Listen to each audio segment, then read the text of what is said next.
Hello students, a very good morning to all of you. In today's video lecture, we are discussing about difference between census and sample survey. ठीक है, तो census के बारे में हम previous year video lecture में discuss कर चुके थे कि सेंसस क्या होता है। सेंसस का हिंदी मीनिंग होता है आपका जनसंख्या, जनगणना जो हम करते हैं। जनगणना का हिंदी इंग्लिश मीनिंग सेंसस होता है। स्टैटिक्स में कहाँ होता है, जहाँ पर आपकी सभी स्टैटिकल कैलकुलेशन को और इंटरप्रिटेशन को जो लाइज करती हैं कलेक्शन ऑफ डेटा पर। तो बहुत सारे मेथड्स होते हैं कलेक्ट करने के डेटा, और बहुत सारे केसेस में डिफरेंट डिफरेंट मेथड्स हैं, डिफरेंट नॉलेज होती है जो इस चीज़ को अंडरस्टैंड कर सके कि कौन सा मेथड कब अप्लाई होना है। तो उसके रिगार्डिंग दो मेथड निकल कर आते हैं। एक तो होता है सेंसस मेथड, दूसरा निकल कर आता है आपका सैम्पलिंग मेथड। सेंसस मेथड में क्या होता है, ये एक इस तरीके का मेथड है जो स्टैटिकल एनुमरेशन के थ्रू सभी मेंबर्स जो हैं पॉपुलेशन के उनको स्टडी करता है, एक प्रॉपर सेट बनाता है जिसके रिगार्डिंग हम जनगणना करते हैं। ठीक है, तो हर हमारे कंट्री की बात करें तो गवर्नमेंट कंडक्ट करती है सेंसस ऑफ इंडिया हर 10 साल में। ठीक है, सैम्पलिंग मेथड को भी हम डिस्कस कर चुके थे। सैम्पल क्या होता है, सैम्पलिंग क्या होती है, और इसके टाइप्स आपके 2 टाइप्स के होते हैं, प्रोबेबिलिटी सैम्पलिंग और नॉन प्रोबेबिलिटी सैम्पलिंग। ठीक है, तो अब सेंसस और सैम्पल सर्वे में हम करेंगे एक ह्यूज डिफरेंस। ठीक है, तो टेबुलर फॉर्म में हमने ये बनाया। सबसे पहला जो कॉलम है वो है आपका बेसिस ऑफ डिफरेंस, फिर आता है आपका सेंसस, देन आता है आपका सैम्पल सर्वे। ठीक है, तो बेसिस ऑफ डिफरेंस में हम शुरुआत करते हैं। सबसे पहला जो बेसिस ऑफ डिफरेंस आएगा इसके डेफिनेशन से। ठीक है, सो डेफिनेशन, सेंसस की बात करें, ये क्या है, एक स्टैटिकल मेथड है जो स्टडी करता है सभी यूनिट्स की, यानी कि सभी मेंबर्स की जो एक पॉपुलेशन में है। जबकि दूसरी ओर सैंपल की बात करें तो सैंपल क्या करता है, एक स्टैटिकल मेथड है, ये सिर्फ स्टडी करता है कुछ रिप्रेजेंटेटिव ग्रुप्स की। पूरे पॉपुलेशन में से थोड़ा सा डेटा कलेक्ट करता है, थोड़ा सा पोर्शन निकालता है, ना कि सभी मेंबर्स की।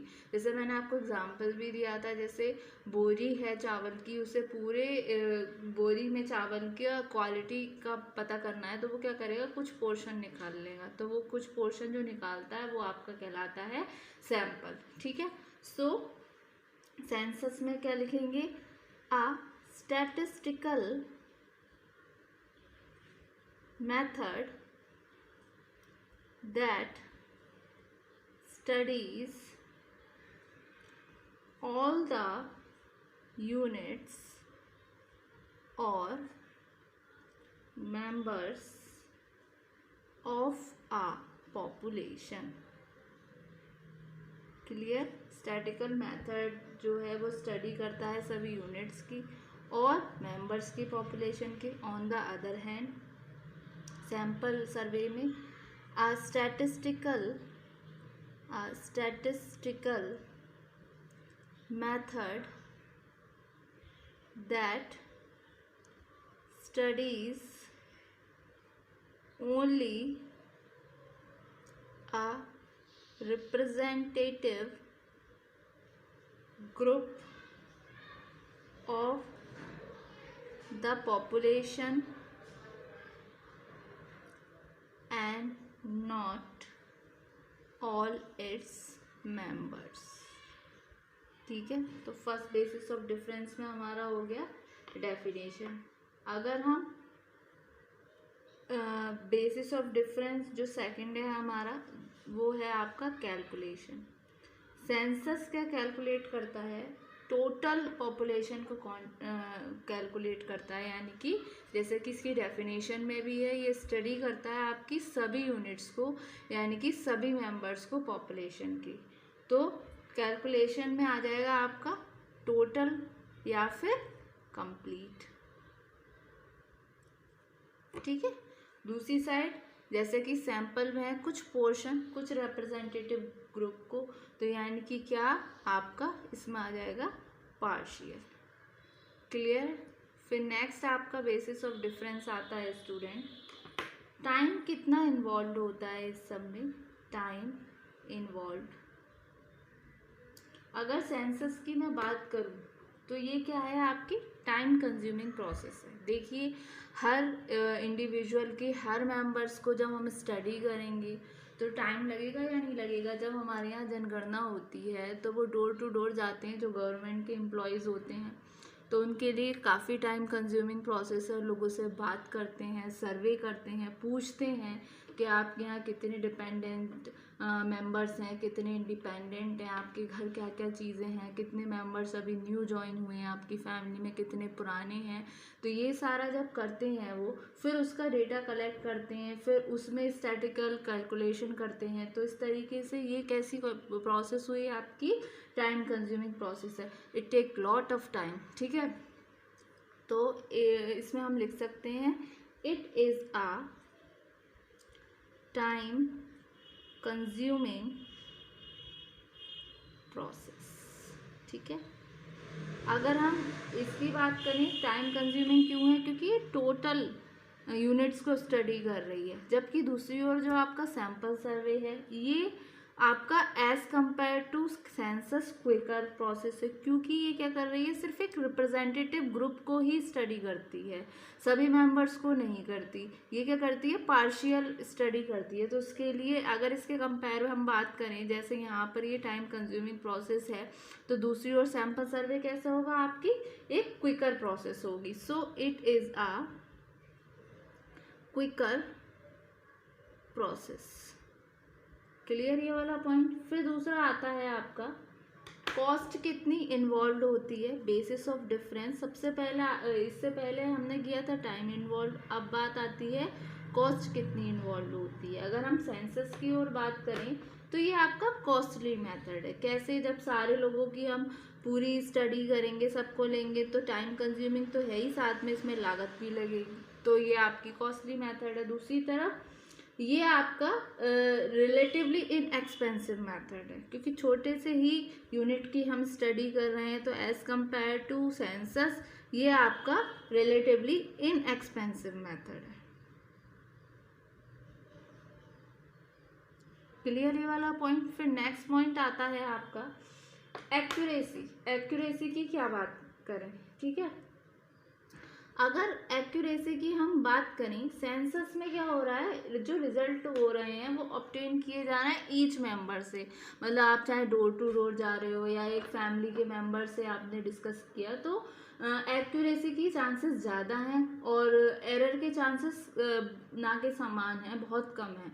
अगर हम दूसरी तरफ सैंपल सर्वे में जाते हैं, यहाँ एरर आपकी लार्ज अमाउंट में हो सकता है। कैसे, अगर जैसे मैंने जो बोरी और चावल का एग्जाम्पल लिया था, ऐसा भी हो सकता है जिस शॉपकीपर से हम ये ख़रीदने के लिए जा रहे हैं, वो शुरू में बोरी के ऊपर अच्छे चावल कर दे, नीचे सारा कूड़ा करकट भर दे। तो हम तो थोड़ा सा पोर्शन शुरू का लेकर ही एंटायर बोरी का अनुमान लगा रहे हैं कि ये सही होगी, ये ख़राब होगी। तो ऐसा भी हो सकता है कि इसमें एरर ज़्यादा हो।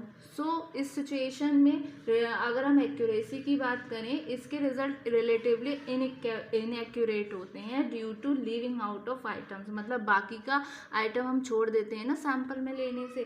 सो एक्यूरेसी में सेंसस में आएगा the results obtained are accurate as each member is surveyed, so there is a negligible error. दूसरी तरफ the results are relatively inaccurate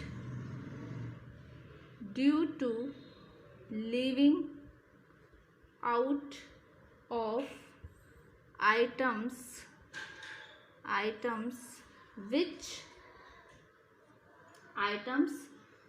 from the sample the resulting error is large, ठीक है। फिर next आता है आपका रिलायबिलिटी।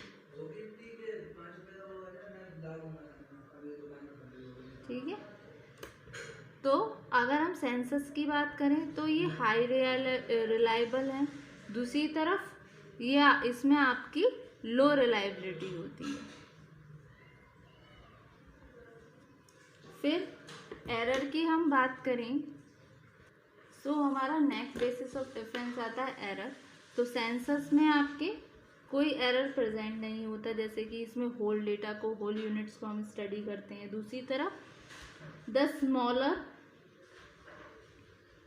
द सैम्पल साइज, अगर हम इसमें बात करें तो जितना छोटा आपका सैम्पल साइज होगा उतना ही बड़ा आपका लार्जर होगा एरर, लार्जर द एरर, ठीक है। फिर नेक्स्ट आता है रेलिवेंस।